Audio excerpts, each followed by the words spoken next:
Kwa heshima kubwa naichukua heshima hii kwa mwaliko wa wazee wetu wa Yanga mkoa wa Arusha. Tumeona wazee wengi sasa hivi wameamka kwa ajili ya kuitetea nembo ya Yanga. Na sisi kama vijana tunairithi Yanga kutoka wao wazee. Kwa hiyo wakituambia kuna jambo lolote kuhusu Yanga, sisi tunamwagika tunakuja.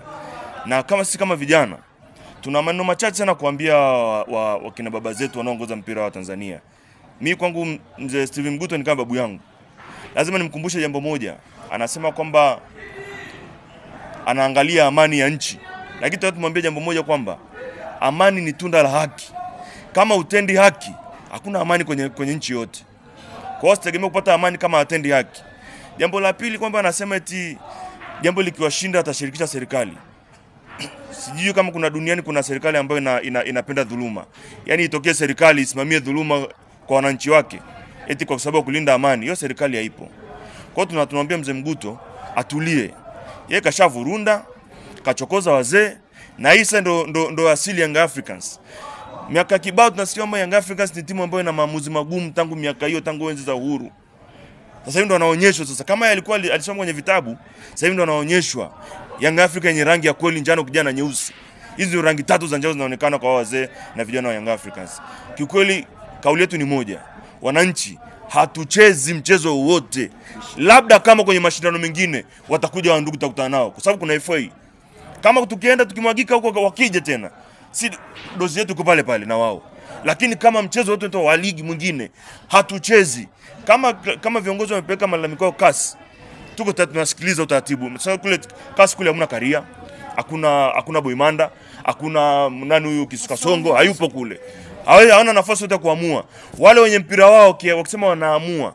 Na mimi naamini kabisa kwa sababu tumewapelekea kwa kanuni na sheria. Watatafsiri sheria. Watauliza sheria zenu sawa. Sheria zetu zinasemaje mtu akizuiliwa kufanya mazoezi? Watajibiwa kwa sheria. Na sheria yenu inasemaje mtu akizuiliwa kwa sababu kuna sababu ya kutokucheza mechi? Hakuna. Mimi ninachofahamu FIFA wameorodhesha vitu vichache ambavyo vinaweza kusababisha mchezo kaahirishwa. Kuna maafa. Aidha labda mapigano, vita vya wenyewe kwa wenyewe, vurugu au hali ya hewa labda masaa kadhaa kabla mchezo, kutokana na hali ambayo haieleweki hali ya hewa. Kuna vitu vichache sana.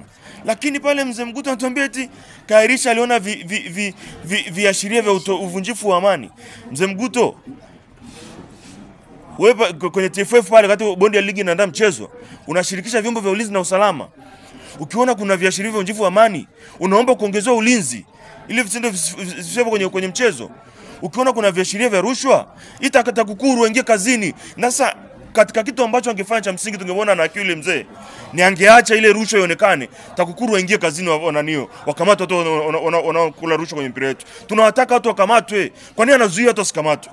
Angeacha watu wale rushwa, TAKUKURU waingie wakamatwe, washtakiwe wafungwe. Kwani wangapi wamefungwa kwa vitendo vya rushwa? Kuna Aveva, tuna mfano mzuri tu Aveva. Yuko wapi kwenye mpira wa Tanzania?